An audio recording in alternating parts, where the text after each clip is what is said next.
So Rising Serpent says, if you were Trump's lawyer, how would you have done this differently?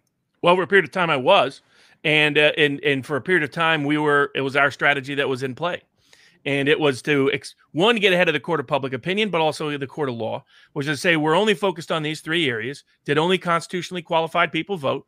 Did they only vote by constitutionally qualified methods? And was the count and canvass of the ballot constitutionally consistent? And identify all the circumstances where that didn't happen. And like in the signature match was the easiest and the biggest one, because there were going to be, if the same standards were applied that were applied to Kanye's nominating petitions that kept him off the ballot in Indiana and Virginia and other states, there was no way there weren't more than 1% of the ballots whose signatures didn't match. And that was enough to change the outcome of the election. A Democratic expert in Arizona, when they were following my methodology, they got independent party observer experts involved. The Democrats' own expert said more than 10% of the absentee ballot sample that he looked at, the signatures didn't match under the same standards used for nominating petitions. Well, that's 30 times more when you project out that the margin of victory in Arizona means you have to throw out the votes.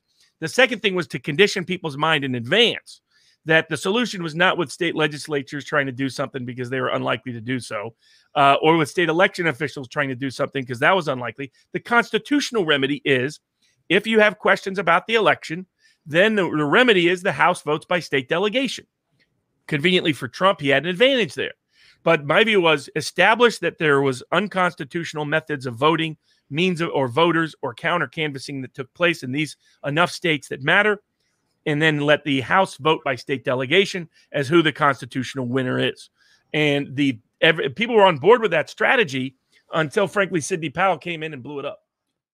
Now, he did have enough resources after the election, but the Republican National Committee was diverting funds that were supposed to be going into the election contest into other activities. They used the election contest to raise massive amounts of money and then didn't spend it on what they actually said they were going to spend it on, with the truth buried in the small print when you gave the cash.